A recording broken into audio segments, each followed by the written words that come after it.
Hello and welcome back to the What the Falk Sunderland preview show. We come to you a little later this week after a run of 3 consecutive defeats, left me and us feeling a little bit down and in the dumps.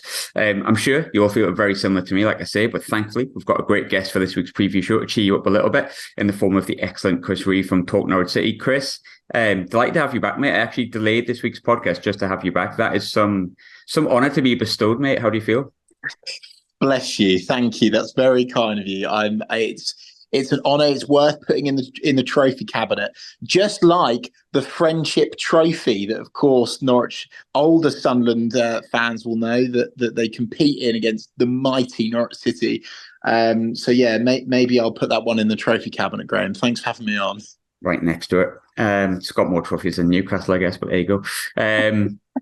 Things have changed a lot since we last chatted. I like to listen back to the preview shows to remember what the devil I spoke about, and things have changed that week, let alone since then. But of course, you know, there's plenty to get into, but we'll start from the top.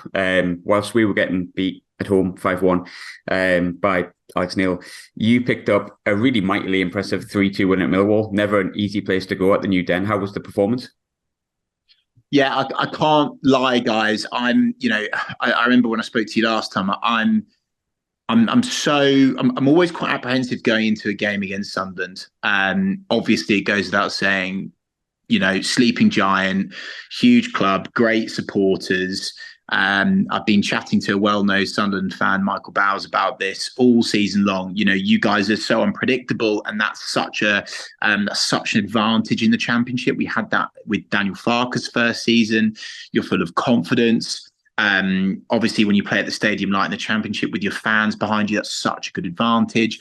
Away from home as well, the away support, getting back to those Championship grounds after being in League One. So I'm always apprehensive. However, to answer your question, we are absolutely on fire. I hate to break it to you. We are doing so well at the moment. And the reason why I'm so confident is that we've gone from being so mentally fragile under Dean Smith, and the records and the statistics speak for themselves. Basically, if we concede, it's game over under Smith. You've gone on and you've won the game. If you've won it by 1 goal, great, but normally it's by 2. However, David Wagner's come in and he's waved his wand about and he's performed his magic pretty much immediately. Don't get me wrong, there's been a couple of disappointing results. Burnley at home, we lost 3-0. We were blown away by Burnley, but to be fair, they're Burnley. The second one is Wigan away. They were bottom of the league, and we drew 0-0, but we didn't lose. However, I think this is going to be I think we're on a 6-game unbeaten run. If it's not 5, it's 6 games unbeaten now at home. And there's been a huge belief shift in the supporter base. And I know full well that at Carrow Road on Sunday, the atmosphere will be just absolutely fantastic. And the Norwich fans are full of confidence. And I have to admit, if I was a Sunderland fan, I would be worried about this one. Right, we'll start again. I'm sorry. It's just, do you know what it is? Do you know what it is? Is that I looked at that result for you boys, and I'll try not to bring it up so much because I know that you're probably still stinging from it.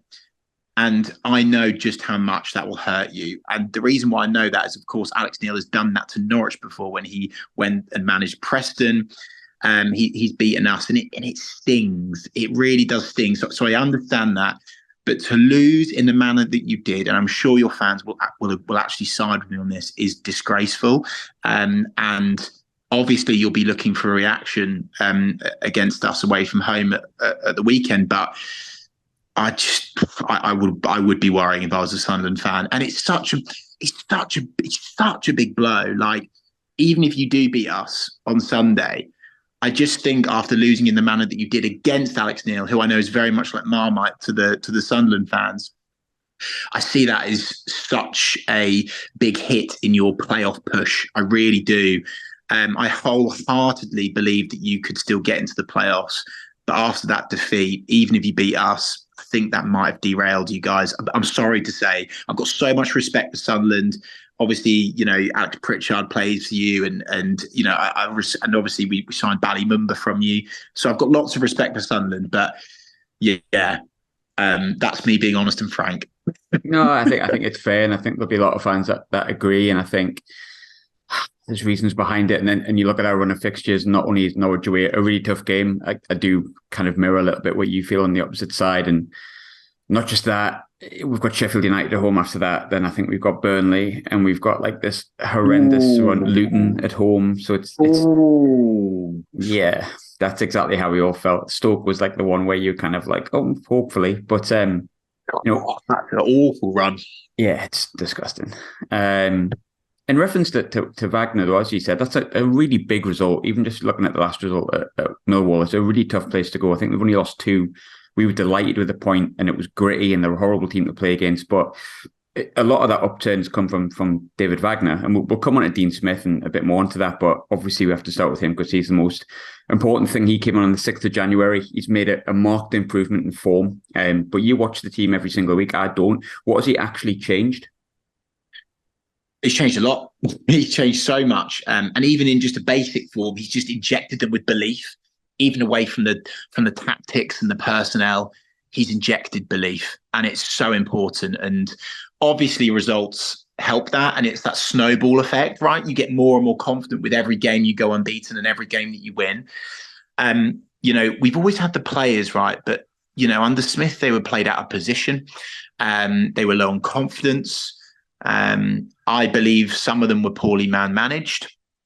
And David Wagner's come in, and he really likes to play with wide men. He really likes to have a holding midfielder that can set free an attacking midfielder, not 2 that sit deep.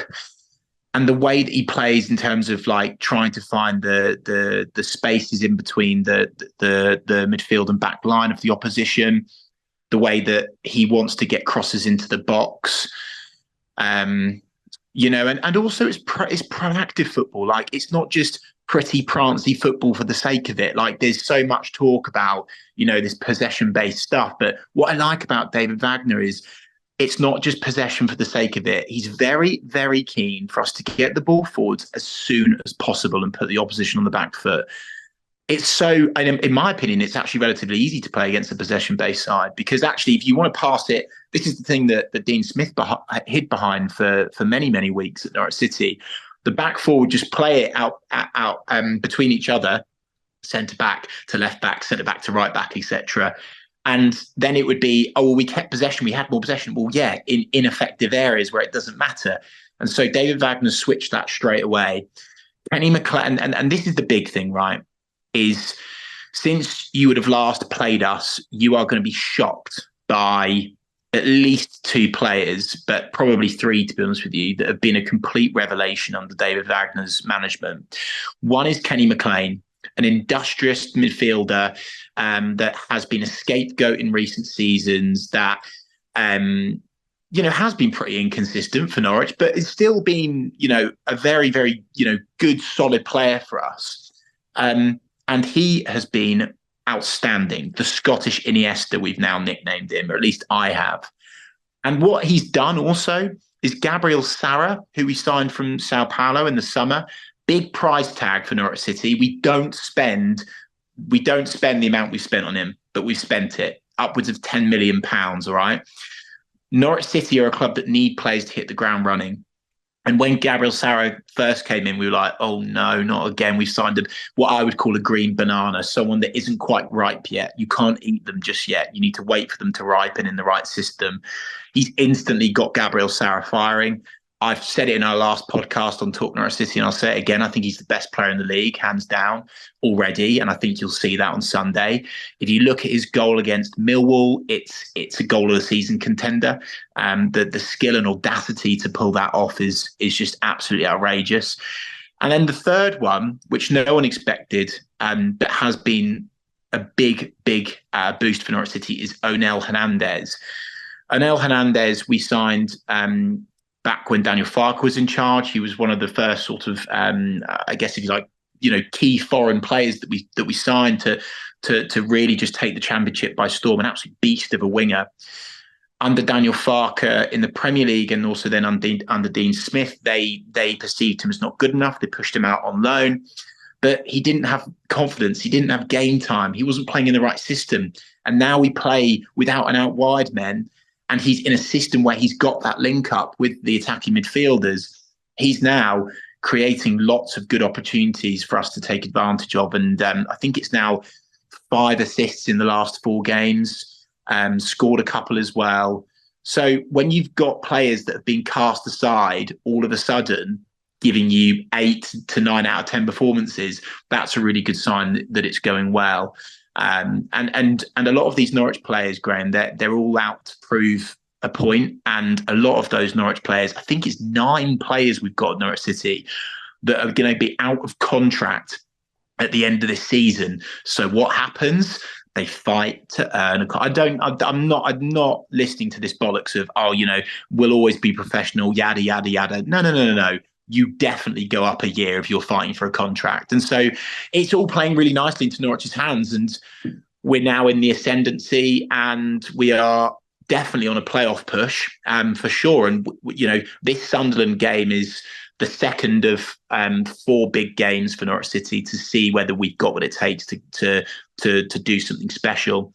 We've beaten Millwall. They hadn't lost since September at home. You guys know how tough that one is because you got that big draw away at home at Millwall, not to be underestimated. We've then got you boys, obviously this Sunday, massive game in the playoffs for the majority of the season. Very impressed with Sunderland and the way that you've gone about this championship campaign.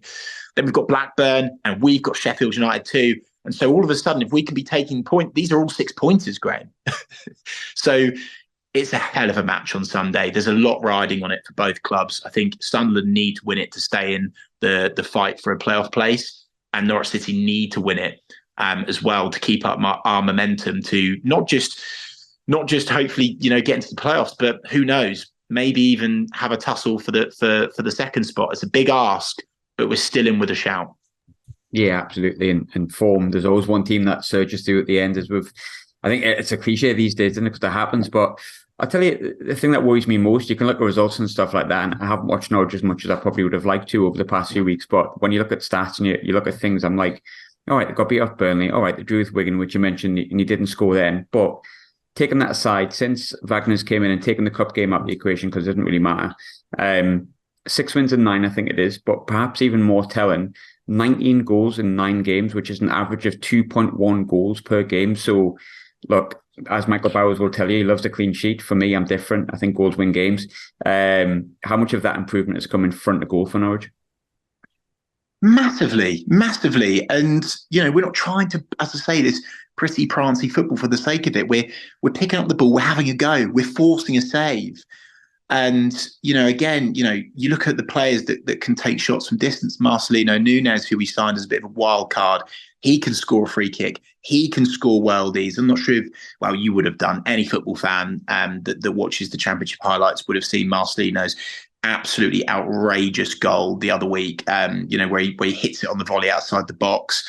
Gabriel Sara likes a shot from outside the box as well. Norwich City don't tend to do that. And so now we've got this confidence. Yes, we can do that. And of course, that old fella up top from Finland, Teemu Pukki, is still here, and he's still Teemu Pukki, right? He's an absolute monster in the Championship, and this is the thing that this is where I think Sunderland have been desperately unlucky.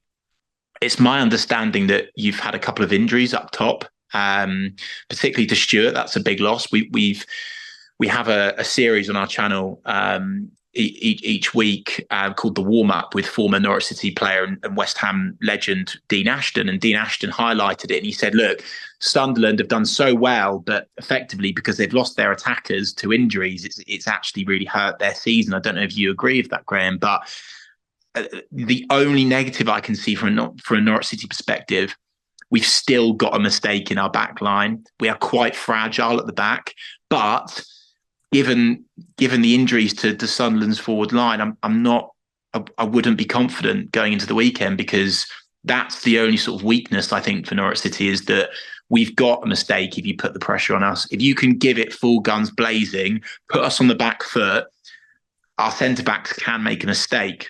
But if you've not got your best forwards on the pitch, it's going to be a mightily tough ask. The problem is we haven't got any forwards on the pitch. Sorry, Joker. Right. I think you're a number 10. But yeah, you're right in what you're saying. And look, it's a conversation that Sunderland fans will have known that I've had before. I think we shot ourselves on our own foot by not signing a striker in January when Stewart had already injured. But yes, there is an element just for balance of bad luck that Ellis Sims got recalled. And then Yes. Ross Stewart gets injured for the second long-term injury. And for me, Ross is one of, if not the best striker in the league, and that's always going to be missed regardless. But I wanted to bring back ever so slightly, sorry to remind you of it, the Dean Smith situation, because obviously we spoke about him last time. I think you were a bit on the fence last time. I think Norwich in general were a little bit on the fence with him. And I don't know, from the outside looking in, I think he's a good manager. I just don't think it ever sat right, probably because he was on a hiding nothing to begin with the fact that you're probably not good enough. Well, you weren't good enough to stay in the Premier League. That breeds negativity. Then you kind of start asking questions. And we all know how that snowball effect works. But it felt like there was a breaking point this season from the outside looking in with Dean Smith. For you, where was that breaking point and why didn't it work? Because in principle, it wasn't a bad appointment, really. Well, first of all, I understand why we made the appointment. Okay. So in our first season that we got promoted to the Premier League under Daniel Farker, we were naive. We weren't streetwise. We were easy to play through. But, and I think rightly so, we wanted to try to do it our way. We wanted to play entertaining football, attacking football. We wanted to do it the Norwich City way. We wanted the story. And I think that's very admirable. But the second time you go up to the Premier League, you're making the same mistakes again. You've not signed players that are streetwise, that haven't got Premier League experience, that are, as I've said already, green bananas that can't hit the ground running, that are too young as well. You know, that's a big error, a grave error, and it's not good enough. And so Stuart Webber, our sporting director, then goes, yeah, this isn't working again. We need to change it. We need to bring in a manager that's going to make us more structured, that's going to provide that element of, becoming streetwise, that's going to defend more, that's going to see games out when we're on the up, because we need to be grabbing every single point that we possibly can when, Norwich City are down, bless Delia Smith and Michael Wynne Jones's heart. They're now down to their last peanuts, right? So we have to take every single point possible. We're practically begging for points in the Premier League. So I get why they made the appointment. And I also understand why they kept faith in him. Norwich City keep faith in their managers. And again, I'm proud of that. I think that the way that modern football works, I mean, Watford, obviously an absolute disgrace on that front, hiring and firing managers, it's absolutely ridiculous. And you can never truly impose your style and your ideas upon a team if it's just literally hire and fire within a few months. So, but we went on a relatively decent unbeaten run at the start of the season under Dean Smith this season. I think it was 5 games and things were looking up. But then it all started to crumble away again. I think it was paper over cracks. The signings weren't being utilised in the right way. And the turning point for me was we were on a really poor run of form going into the World Cup break. And they decided to keep Dean Smith and let him have the opportunity to have a warm weather training camp in Tampa Bay in America. That was the point where, in hindsight, they should have probably changed it. So David Wagner had that opportunity to really have that. I think it was 3, maybe even a month, wasn't it, for the World Cup of time on the grass with the players to imprint his ideas, but they didn't. If we had done that, I think we will be in the top 2 by now, to be honest with you. So a lot of Norwich fans are like, oh, for God's sake, we should have done it earlier. But that's my thoughts on Dean Smith, and I agree, and I think you're very right to observe. Dean Smith is not a bad manager. He's just not the right manager for Norwich City Football Club. Some managers just don't sit right. They just don't really go well with the club, with the vibe. Dean Smith had only literally just been sacked by Aston Villa as well, and he was straight into management again. I think that was a grave error on his part. I think he should have had longer out of the game. So yeah, there's my take on it. But look, I think it was a pretty boring, bland period of Norwich City. He's probably one of the only managers where I can't highlight a single game where I'll look upon it fondly. And with every bad manager, there's always one game where you go, oh, do you remember that goal or that game where we tonked them 3-4-0? It never happened under Dean Smith. There wasn't a single one of them. So to be honest with you, pleased it's now in the history books and fully aboard the Wagner wagon, and feeling much more optimistic again. Funny you mentioned that. I imagine Sunderland fans are sitting there thinking, yes, Philip Parkinson, the 5-0 win over Tranmere Rovers. If you remember it. Last time we played each other, we didn't have a manager in the dugout because he went to watch Stoke instead, which was nice of him. But nonetheless, we have changed. Things have changed. And last time we were on the podcast, we had no idea that Alex was going to do that. So we spoke a lot about management and obviously him being a former Norwich manager and yada, yada, yada. We changed, I think, about the Monday or the Tuesday when it was confirmed he went to Stoke and Tony Mowbray came in.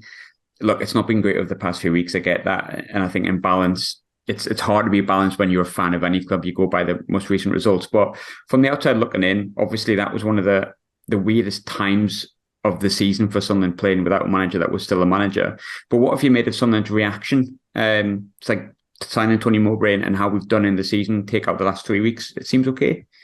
Yeah, absolutely. Genuinely not just saying it. People that watch the TNC podcast will know that I don't compliment opposition teams. I don't like to do it. I really despise some of the tin pot teams that are in this league. Sunderland is the stark opposite. I cannot wait to play a team with history, with heritage, with soul, with spirit. I can't wait to play Sunderland on Sunday. So I've got a lot of respect and time for Sunderland. Again, to mention his name, Michael Bowers, a well-known Sunderland fan. I've got a great connection with him, and I think that it was a great appointment for Sunderland. I think Tony Mowbray did very well with Blackburn. They did spend, but they still were limited in a sense, and they were still exiting a difficult phase in terms of their ownership. And so I think it was a very wise appointment for Sunderland. The question mark now is you'll be looking at what happened at Blackburn and how they always tailed off at the end of the season and thinking, oh no, is it happening again at Sunderland? I think Sunderland will do very well to keep their faith in Tony Mowbray, to hold your nerve, to give him another season at least. I spoke to many Sunderland fans, and I'm sure there'll be people listening to this going, Chris, we just wanted to survive in the Championship this season, and look where you are now. And I'm pretty sure I came on this podcast saying, I promise you will be up in and around the playoffs. And I've been proven right because of that point. Unpredictable. You play good football, in my opinion. You are more attacking. It's, if you score one, we'll score two more. That's how football should be, right? That's why we all love football. We don't love football to park the bloody bus and eke out 0-0 draws. And so, yeah, I've been impressed with Sunderland. I think you've had some big results. Don't get me wrong, you've had some disappointing ones too, but that's only because it's your first season back. And I think this could be actually a really good moment for Sunderland as a football club and as a fan base to actually be like, wow, look at the progress we've made. Considering you could argue I know you signed a good handful of players, didn't you, going into the season, but you still didn't spend an outrageous amount of money. And so I think it's a real positive time for Sunderland fans. And Sunderland fans, I know it's easy for me to say because I'm not a Sunderland fan, but I don't think Sunderland fans should be greedy.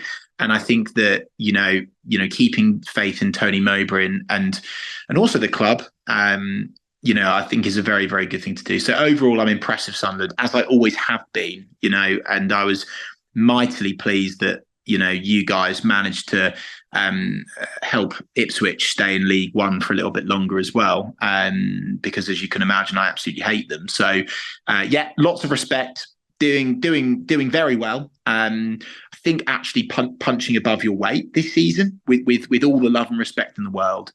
So, yeah, I'm very impressed with Sunderland. Very impressed. There's two more things I wanted to touch on outside of the prediction, which is just pointless these days because I just get it wrong. I said we're doing one last week, pointless. I kind of hummed and hard about asking this question about Alex Neil because he's gone, he's done, and I really don't want to chat about him anymore. But I was curious as to how it felt the opposite way to you last time we played each other because it was such an odd day, and like the fact that he'd also managed Hughes and then he'd left and.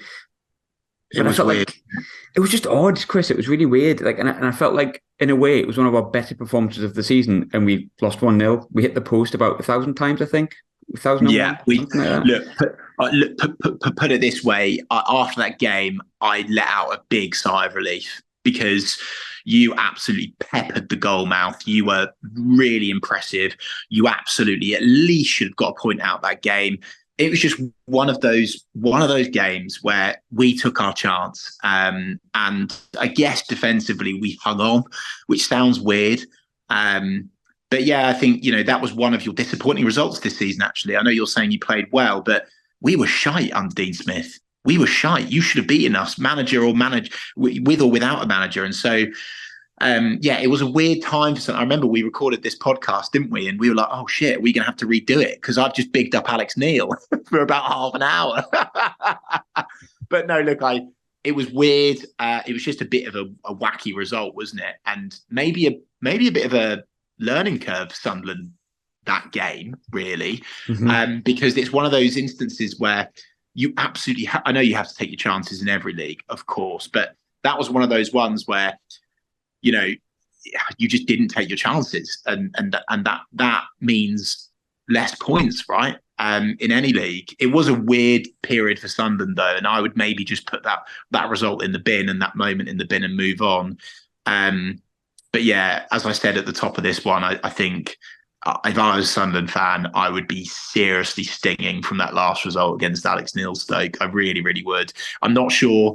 I send my deepest, sincerest condolences, because there must be a lot of Sunderland fans that have been really hurt this week by that. So, yeah, I can't really comment much further, though. I don't know how you've managed to get through that, to be honest.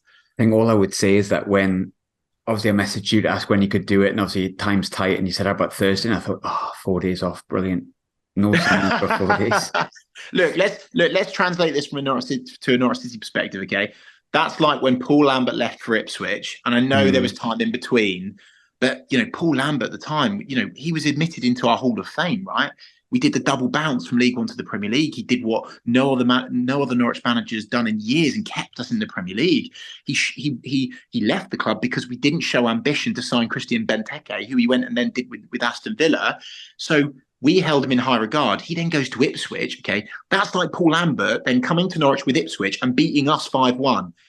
And I tell you now, I can't imagine the pain that would have done to the Norwich fans. I mean, luckily they're Ipswich, so they're always easy to play against and beat comfortably. So it was a very easy affair. But yeah, to translate that into the Norwich City world, as I say, getting beaten by Alex Neil's Stoke, and they're Stoke.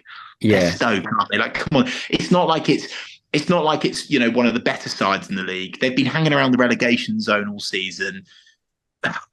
I'm so sorry to talk about it, but it's poor. Oh, it was minging. It was absolutely minging. Yeah, and you're right. And the worrying thing is, as I move on to predictions, I feel better talking about Sunderland. I'm kind of ready for the game. I'm not confident about the game, and I think, I'm talking as if like last week has influenced it, and it kind of has, but also your form as well. I think last time we played you, weirdly enough, we won 3-1 and then had the worst season I've ever remembered in my life. But I think it'll be the same scoreline this week, the other way around.